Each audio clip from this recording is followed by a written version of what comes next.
हम अंग्रेजों से कभी युद्ध में नहीं हारे, चालाकी में हारे।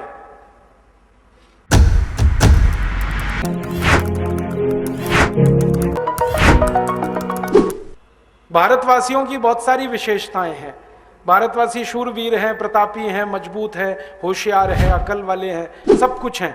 चालाकी नहीं आती, एक ही चीज में कमजोर है। वो एक गाना है ना, सब कुछ सीखा हमने न सीखी होशियारी, सच है दुनिया वालों कि हमें अनाड़े। वो गाना हम पे सटीक है। भारतवासी सब सीखा हमने, गणित सीखा, विज्ञान सीखा, खगोल शास्त्र सीखा, दर्शन शास्त्र हमने सीखा, धातु शास्त्र हमने सीखा, दुनिया को सिखाया। उद्योगों में दुनिया को हमने क्या क्या ज्ञान नहीं दिया, सारी दुनिया को गणित का नंबर सिस्टम हमने दिया, शून्य का आविष्कार हमने किया, खगोल शास्त्र के सारे आविष्कार हमारे हैं, सब कुछ हमारे पास है। चालाकी नहीं है। क्यों नहीं है? इसका कोई कारण है तो एकमात्र कारण है कि हमारा जो वायुमंडल है, हमारा जो मौसम है, वो इतना अनुकूल है कि हम चालाक हो ही नहीं सकते।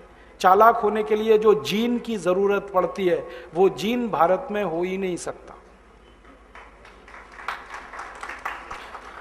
चालाक जीन, जिसको हम डीएनए कहते हैं ना, जिस डीएनए से चालाकी आती है, वो दुनिया के उन्हीं देशों में होता है जो देश कठोर है, जहां जिंदगी मुश्किल है, जहां ठंड पड़ती है 8-8 महीने, टेम्परेचर चला जाता है -40 डिग्री।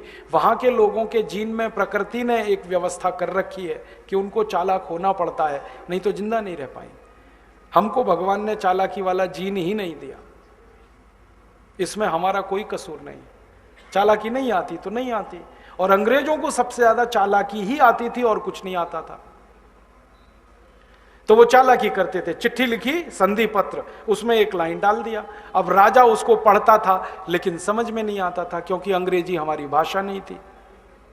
तो राजा क्या करता था, अंग्रेजों से पढ़वाता था, देखो इसमें क्या लिखा है। अंग्रेज उसको यही पढ़ के सुनाते थे, ये बहुत अच्छा है, आपके हित में है, राज्य के हित में। ये नहीं बताता था कि नीचे लिखा हुआ आपका राज्य चला जाएगा मरने के बाद। इस चक्कर में हम अंग्रेजों की गुलामी में चले गए। बहुत दिन तक मैं ये खोज करता रहा कि आखिर हम गुलाम कैसे हुए, क्योंकि मुट्ठी भर अंग्रेज और इतने बड़े देश को गुलाम बना लें, वो चालाकी से किया उन्होंने, ताकत से नहीं किया। युद्ध में कभी नहीं हारे हम। जब जब अंग्रेजों के खिलाफ युद्ध लड़े भारत के राजाओं ने, अंग्रेज हारे हर युद्ध में। महाराजा रणजीत सिंह के साथ अंग्रेजों ने 18 युद्ध लड़े, एक भी युद्ध में नहीं जीत पाए। दक्षिण भारत में हैदर अली के खिलाफ अंग्रेजों ने 17 युद्ध लड़े, एक में भी नहीं जीत पाए। रानी कित्तूर चन्नम्मा के साथ 4 युद्ध लड़े अंग्रेजों ने, हर एक में हारे।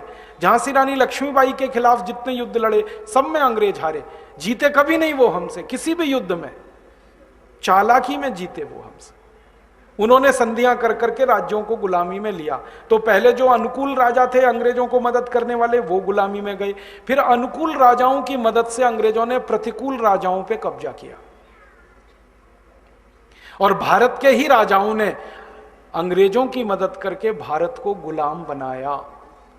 अंग्रेजों ने भारत को गुलाम नहीं बनाया, भारत के राजाओं ने अंग्रेजों को मदद करके भारत को गुलाम बनाया। और जिन खानदानों का नाम इसमें सबसे ऊपर है, सिंधिया खानदान उसमें नंबर 1 है। भारत को गुलाम बनाने वालों का खानदान है ये। राजा मान सिंह का खानदान गुलाम बनाने वालों का खानदान है। जयचंद और अमीर चंद का खानदान देश को गुलाम बनाने वाले खानदानों में है। और ऐसे 20 खानदान। ये निजाम का खानदान देश की गुलामी लाने वाला खानदान रहा है। इनकी मदद ली अंग्रेजों ने, इनकी सेना ली, इनके पैसे लिए, और जो शूरवीर राजा थे एक एक करके मारा, सबको खत्म किया। और वो सब आप जानते हो। और एक दिन सारा देश उनके कब्जे में चला गया। और जब कब्जे में आ गया देश, तो उन्होंने एक ही काम किया, ट्रेड माने लूट मार। और वो कैसे मचाई लूट मार, एक कहानी सुनाता हूं आपको। रॉबर्ट क्लाइव नाम का एक अंग्रेज इस देश में आया 1750 में, और उसने भारत में आकर बंगाल के राजा, जिसका नाम था सिराजुद्दौला, उसके दरबार में एक एप्लीकेशन भेजा कि हमको बंगाल में व्यापार करने का लाइसेंस चाहिए। बंगाल उस समय मुगल सल्तनत का हिस्सा नहीं था। अंग्रेजों ने जहांगीर से लाइसेंस लिया था ना, तो जहांगीर का लाइसेंस उतने ही एरिया में काम करता था जहां तक मुगलों की सरकार थी। पूरे देश में मुगलों की सरकार कभी भी नहीं रही, पूरे देश में थोड़े से इलाके में थी। तो मुगलों की सरकार जहां तक थी वहां तो लूटमार कर ली इन्होंने। फिर ये आए बंगाल में और यहां नई सरकार थी, नया राजा था, वहां भी लाइसेंस लेना था इनको। तो सिराजुद्दौला ने मना कर दिया कि मैं नहीं देता लाइसेंस। क्यों?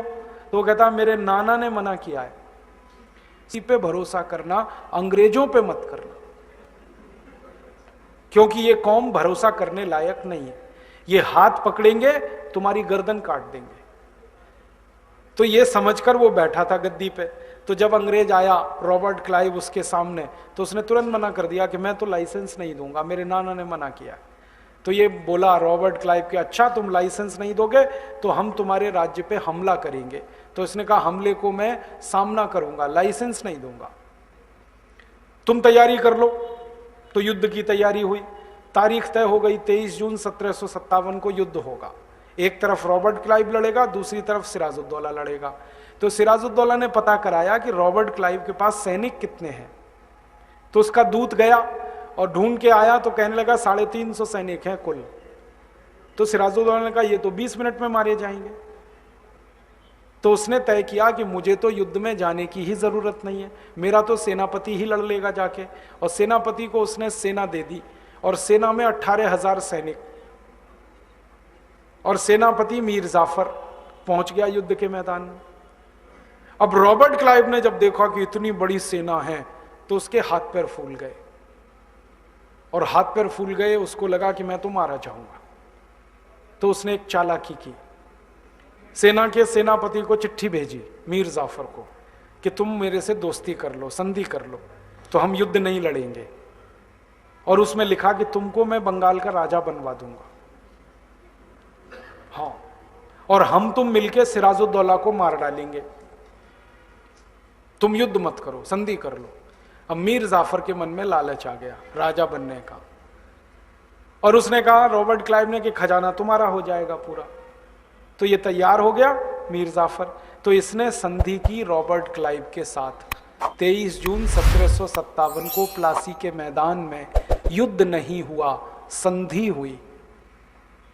और हम इतिहास में पढ़ते हैं कि प्लासी के मैदान में बड़ा भारी युद्ध हुआ, कोई युद्ध नहीं हुआ, संधि हुई थी। और उस संधि में मीर जाफर के 18,000 सैनिकों ने अंग्रेजों के 350 सैनिकों के सामने समर्पण किया, सिर्फ एक लालच में कि कुर्सी मिलेगी मीर जाफर को। अब हुआ क्या कि 18,000 सैनिक समर्पण करके रॉबर्ट क्लाइव ने अपनी सेना में उनको मिला लिया। ये चालाकी हुई। उसके तो 350 सैनिक थे जो इंग्लैंड से आए थे, इधर 18,000 सैनिक और मिल गए। तो ये 18,000 सैनिक और 350 अंग्रेज सैनिकों के साथ रॉबर्ट क्लाइव और मीर जाफर ने सिराजुद्दौला को मारने का अभियान किया। और उस अभियान में हुआ ये कि ये प्लासी के युद्ध में, मैदान जो प्लासी का था ना वो कलकत्ता के पास है, और सिराजुद्दौला की जो राजधानी थी वो कलकत्ता से दूर थी। तो उस राजधानी तक जाने के लिए पैदल चलना पड़ा, घोड़ों पे बैठ के। तो रॉबर्ट क्लाइव ने अपनी डायरी में जो कहानी लिखी है वो सुना रहा हूं आपको मैं। ये वो रॉबर्ट क्लाइव की डायरी से निकली हुई कहानी है। उसमें वो लिख रहा है कि मैंने जब मीर जाफर को संधि में फंसा लिया और मीर जाफर आसानी से फंस गया, तो मुझे लगा कि अब तो बंगाल मेरा हो जाएगा, तो बंगाल के राजा को मारना है बस, सिराजुद्दौला को। तो वो कहता है मैं, मीर जाफर, मेरे पीछे 350 सैनिक और उसके पीछे भारत के 18,000 सैनिक, हम सब गए सिराजुद्दौला को मारने के लिए। तो सड़क के किनारे से जहां जहां से हम गुजरे, हजारों भारतवासियों ने हमें देखा और हमारे जुलूस पर तालियां बजाई, लेकिन किसी भारतवासी ने हमें पत्थर उठा के नहीं मारा। वो कहता है मैं घोड़े पे आगे चलता था, मेरे पीछे 350 सैनिक थे, उसके पीछे 18,000 भारत के सैनिक थे, और सड़क के दोनों तरफ भारतवासी खड़े होकर तालियां बजाते थे। मेरे ऊपर अगर किसी भी एक भारतवासी ने पत्थर उठा के मारा होता और सैकड़ों भारतवासियों ने उसका अनुकरण किया होता पत्थर मारने का, तो हम तो उसी दिन मर जाते और भारत का इतिहास तो कुछ और हो गया होता।